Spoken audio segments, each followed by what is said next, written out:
बच्चों, आज मैं आपके लिए एक नया कॉन्सेप्ट लाया हूं और ये बहुत इंपॉर्टेंट कॉन्सेप्ट है और ये है रेशो का। राइट, इसको जरा हम ध्यान से समझते हैं।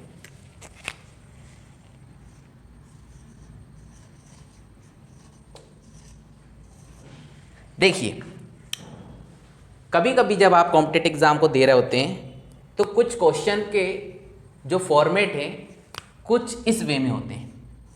जैसे मान लीजिए एक क्वेश्चन है आपके लिए 2a equal to 3b equal to 5c। पक्की बात। अब मान लीजिए ऐसा आपके पास क्वेश्चन आ रहा है 2a equal to 3b equal to 5c और आपको इस क्वेश्चन में फाइंड आउट जो करना है वो करना है a ratio b ratio c। ठीक, ये आपको फाइंड आउट करना है। तो आप बच्चे हमेशा ध्यान रखिएगा, दिया ये होगा, फाइंड आउट ये करना होगा। तो देखो, इसको करने का बहुत ही एक सॉलिड वे है। बहुत सारे टीचर्स, बहुत सारी बुक्स डिफरेंट तरीके से बताते हैं। इसको मैं एक स्पेशल तरीके से बता रहा हूं जो हमेशा ध्यान रखिएगा, आपके लिए फायदेमंद रहेगा। कैसे? जब भी देखो ऐसा फॉर्मेट दिया हो और ये चीज फाइंड आउट करना हो, बस करिए क्या, निकालना क्या है सर, ए। तो ए निकालना है ना, तो ए को छुपा लो, छुपा लिया। तो फिर ये देखो नंबर क्या क्या दिख रहे हैं, 3 और 5।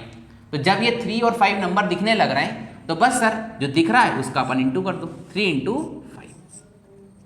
ठीक है, अब क्या निकालना है, बी। बी कहाँ लिखा है, ये, इसको छुपा लीजिए। नंबर क्या क्या दिख रहे हैं, 2 और 5, 2 और 5 लिख लीजिए।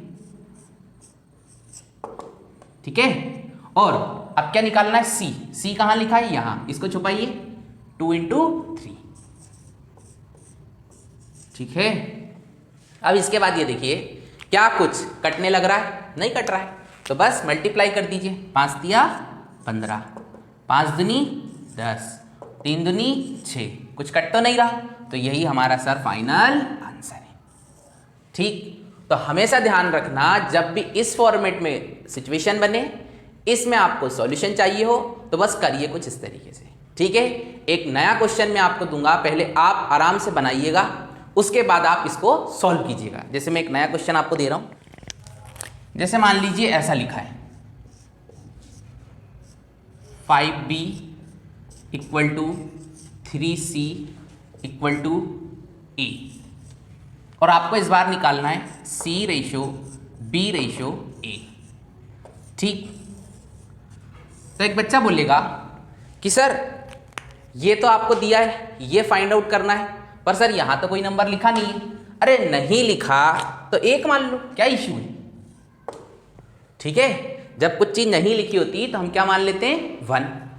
अब बस इसको सॉल्व कीजिए। देखो पेपर रोल में जैसे डायरेक्ट करना है, मैं वैसे करके बताऊंगा, है ना, क्योंकि यदि मैं सारी चीजें वन लाइन करके चलूंगा तो आप समझ रहे हैं ना, फिर आपको आदत भी वैसे ही लग जाता है। इसलिए चूंकि लास्ट क्वेश्चन जो था वो फर्स्ट था अपने लिए, इसलिए मैंने पूरा डिटेल में बताया। अब जैसे पेपर हॉल में करना है वैसे बता रहा हूं। ये दिया होगा, ये फाइंड आउट करना है, निकालना क्या है, सी।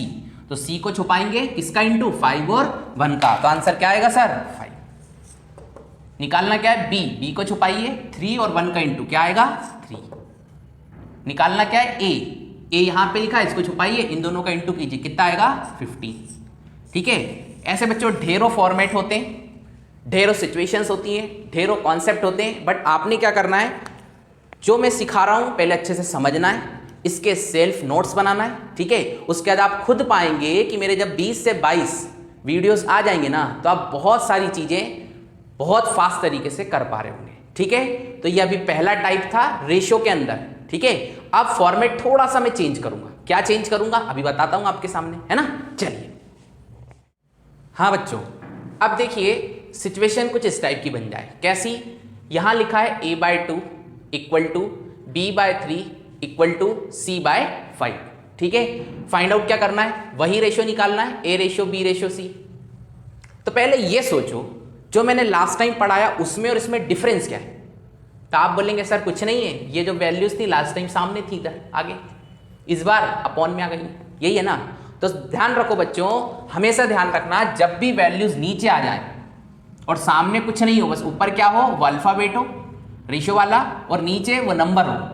ठीक है, तो इसके नीचे जो लिखा है ना, इसके नीचे जो लिखा और इसके नीचे जो लिखा है वही इसका रेशो है। क्लियर? कैसे मैं बताता हूँ। ए के नीचे क्या लिखा है 2, बी के नीचे क्या लिखा है 3, सी के नीचे क्या लिखा है 5। तो यही हमारा फाइनल रेशियो है। मतलब कितना आसान है ये तो उससे भी आसान है। वहां क्या करा था हम लोग छुपा छुपा के मल्टीप्लाई करे थे, और यहाँ तो आप डायरेक्ट ही निकाल पाएंगे। ठीक है, क्या होता है जब आप व्यापम MPPEB जिसको कहते हैं, या कोई स्टेट गवर्नमेंट का एग्जाम, या फिर कोई रेलवे NTPC D ग्रुप, इसमें ढेरों क्वेश्चंस ऐसे मिलेंगे आपको, और ये इसमें 1 नंबर लाना कोई बड़ी चीज़ नहीं है ना, यदि आपको पता है कि इन फॉर्मेट के आखिर सॉल्यूशन डेवलप कैसे होते हैं। क्लियर है? एक क्वेश्चन मैं आपको करने दे रहा हूँ, आप करके बताइएगा। मान लीजिए बच्चों ये आपको क्वेश्चन दिया गया, A = B/2 = C/3, और फाइंड आउट क्या करना है B/C/A। ठीक है, तो यहाँ पे आप क्या करेंगे, बस कुछ मत सोचिए, आप ये सोचिए कि आखिर इसका सॉल्यूशन आपने क्या देखा था, नीचे जो लिखा वही अपना आंसर था। बट आज सिचुएशन क्या गड़बड़ है, यहाँ पे तो कुछ लिखा ही नहीं है। अरे नहीं लिखा बच्चे, तो इसको अब आ गया लिखा। ठीक है, बस इसके बाद तो आप जानते ही हैं, B value 2, C value 3, A value 1। कितना आसान है ना? अब जो फाइनल सिचुएशन बनेगी ना वो है इंपॉर्टेंट। अब मैंने अभी कैसे सिचुएशन बताई, 2 बताई। क्या क्या? जब ये नंबर ऊपर होते हैं तो आप क्या करते हैं, छुपा छुपा के आंसर निकालते हैं, और जब नंबर नीचे आते हैं तो आप क्या करते हैं, वही नीचे वाले नंबर ही अपने उस चीज का आंसर होते हैं। ठीक है, बट अब जो फाइनल सिचुएशन है ना, जो सही मायने में एग्जाम में आएगी और जिसको आपको हैंडल करना सीखना है, अब अपन उस पर डिस्कस करने वाले हैं। चलिए, अब बच्चों आपके लिए ये नया स्पेशल क्वेश्चन है। ठीक है, जो सही मायने में बहुत इंपॉर्टेंट है, और इस पे आपको काम करना बेहद जरूरी है। ठीक है, कैसे जरा देखिए। अब देखिए सिचुएशन क्या हो रही है, नंबर ऊपर भी आने लग रहा है, नीचे भी आ रहा है। आपको अभी तक तो ये पता है कि यदि ऊपर रहता था तो आप छुपा छुपा के निकाल लेते थे, नीचे होता था तो आपके लिए और भी आसान था। बट एग्जामिनर जानता है कि बच्चे ने ये चीज़ तो सीख रखी है कि ऊपर होगा तो क्या सिचुएशन बनना है, नीचे होगा तो क्या सिचुएशन बनना है। मेन मजा अब इस क्वेश्चन के साथ है। ठीक है, तो अब देखिए जरा क्या हो सकता है। तो बच्चों हमेशा ध्यान रखना, जब ऊपर और नीचे नंबर आए ना, तो आप ये बताओ आंसर देना कब आसान है। आंसर देना तब आसान है जबकि वैल्यूज नीचे हो। तो सर ऊपर की वैल्यू को नीचे ले आते हैं, क्या इश्यू है? इधर देखिए, A को मैं ऐसे लिख सकता हूं 3/2, B को कैसे लिखना होगा 5/3, और C को कैसे लिखना होगा 7/5। ठीक है, ठीक। अब यदि इतना लिख देते हैं तो अब तो आपको पता है जो नीचे लिखा वही हमारा आंसर है। ठीक है, तो कैसे लिखेंगे, हमें A चाहिए, A की वैल्यू क्या है 3/2, हमें B चाहिए, B की वैल्यू क्या है 5/3, और हमें C चाहिए तो C की वैल्यू क्या है 7/5। है या नहीं है?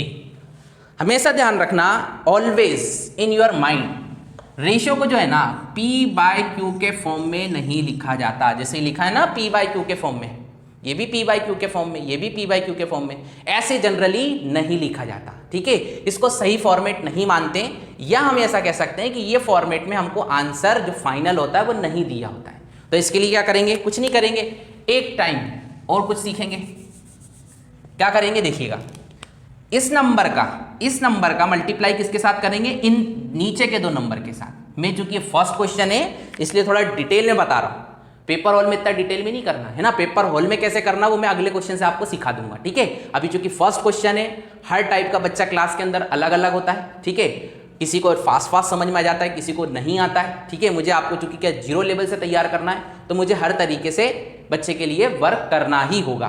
तो देखिए, फर्स्ट टाइम आप चूंकि कर रहे हैं इसलिए पूरा मैं डिटेल में करके बता रहा हूं। 3 का मल्टीप्लाई किसके साथ, इस 3 और इस 5 के साथ, तो आप बोलेंगे 3 × 5। ठीक, इस 5 का मल्टीप्लाई किसके साथ, इस 2 और इस 5 के साथ। इस 5 का मल्टीप्लाई किसके साथ, इस 2 और इस 5 के साथ। मतलब नीचे वाली वैल्यू जो है ना उसको छोड़ दीजिए, बाकी अदर वैल्यूज के साथ मल्टीप्लाई कीजिए। तो करते हैं 2 × 5 × 5। और जब आपको इसके साथ मल्टीप्लाई करना हो तो किसके साथ करेंगे, इसका 7 का, इस 3 और इस 2 के साथ। तो करते हैं 2 × 3 × 7।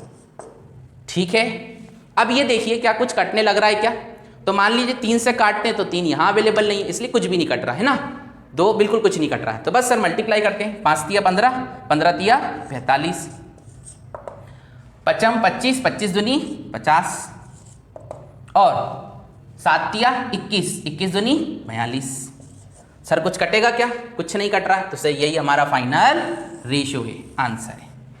ठीक है, तो बच्चों ये एक थोड़ा सा आपको लग रहा होगा कि तो थोड़ा बड़ा हो गया है ना, बड़ा नहीं है, ये इसी का सबसे बेहतरीन सॉल्यूशन है इस फॉर्मेट का।